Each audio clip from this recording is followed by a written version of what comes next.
ஒற்றை பார்வை அதைத்தானே யாசித்தேன்.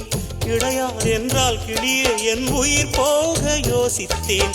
4 ஆண்டு தூக்கம் கெட்டு இன்றுன்னை சந்தித்தேன். காற்றும் கடலும் நிலமும் அடித்தீ கூட தித்தித்தேன். மாணிக்கத்தேரே உனை மலர் கொண்டு பூசித்தேன். என்னை நான் கிள்ளி இது நிஜம்தானா சோதித்தேன். இது போதுமே இது போதுமே இனி என் கால்கள் வான் போகுமே. என்ன அழகு எத்தனை அழகு கோடி மலர் கொட்டிய அழகு இன்றெந்தன் கை சேர்ந்ததே.